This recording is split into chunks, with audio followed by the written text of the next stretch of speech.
seems to elude him right now. His tee to green game is pretty stellar. Yeah, he's outside the top 100 in strokes gained, but well inside the top 10 in most of the other departments as far as ball striking is concerned. There's Tiger Woods doing that drill we've come to know so well.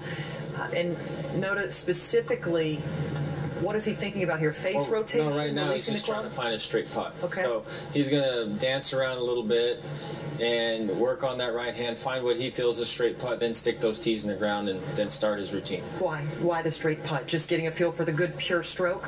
Well, because if you only have half the hole to work with, so if you pull one and it misses, then you know that obviously the face is shut and vice versa. So he works with those tees to work on path, and then obviously with the straight putt knows what the face angle is doing through impact. Frank, we remember the stroke so clutch for so many years. We were doing features left and right on the guy who just could not miss, especially when it mattered most. And in recent years, that has not been the case. Today, where is he with this stick that has been so good to him previously over the years? Kelly, that's a great question. I actually think there's probably only two people that could answer that.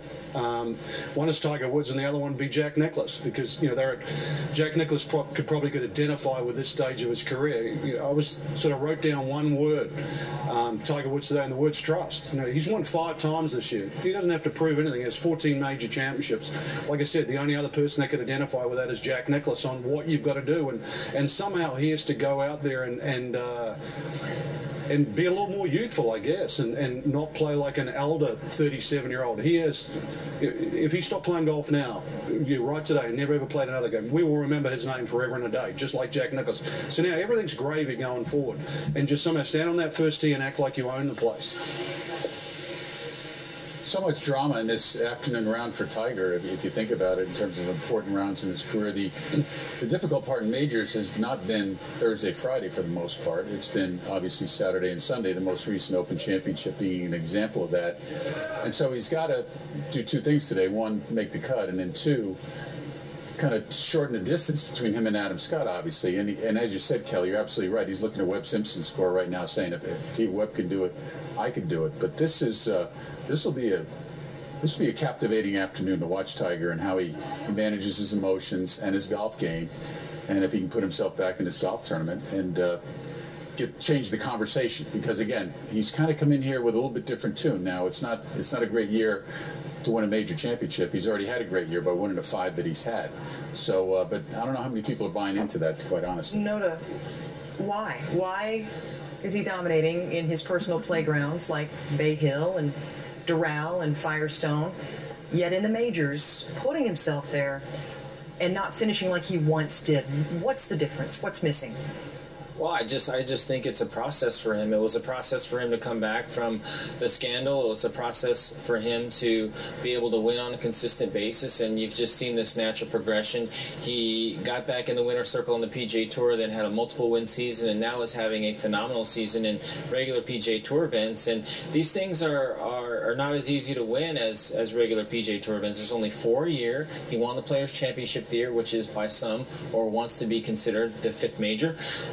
One of the toughest fields of the year, and I just think that it's going to require a little bit more patience on his part, and just kind of taking it a little bit easier on himself in terms of lowering the expectations, and not in terms of winning, but in terms of going out there and just focusing on what he does best. He is one of maybe only 2 or 3 players in this entire field that can solely focus on what he's doing, and if he plays his best game or just slightly under that, he's going to win.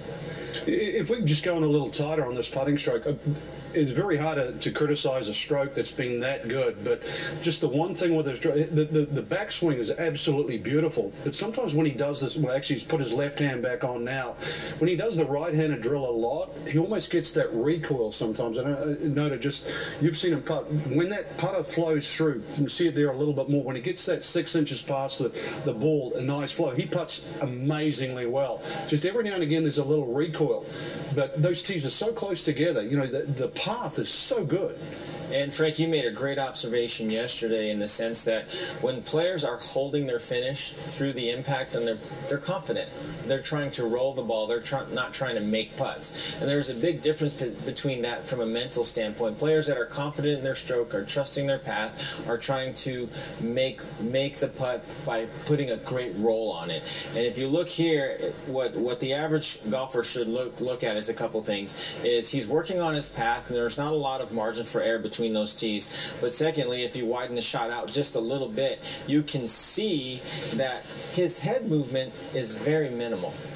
And the putters that are most consistent over a longer period of time have minimized all those little minor movements that can throw the face angle off a quarter, an eighth of a degree. That will cause you to lip out a putt here or there. Okay, you're watching this, and this is a staple for him. We've been reporting on this drill for months. I don't know how long he's had it in his arsenal, but for as long as I can remember, Notah, I mean, forever. Since junior golf. Since junior golf. So when he goes on to the golf course and he's faced with a putt of this length, which he has made umpteen million times in his career, is he imagining two tees? Is he imagining what he's doing here and taking it to the course, or is he freeing it up and, in his father's words, putting to the picture? One of the things that I constantly try to remind him of is what Earl used to talk about. It's just, Earl used to have conversations, and I was privy to a handful of those conversations of just trust your stroke. See the picture, trust your stroke. And the more that he simplifies the way he's going about it, the better he putts. Now, he has to have his technique in line, which he's just, I mean, he's done with that drill, so he's just brushing up on it. He's not really working on it, just double-checking things and going through his checklist, getting ready to play.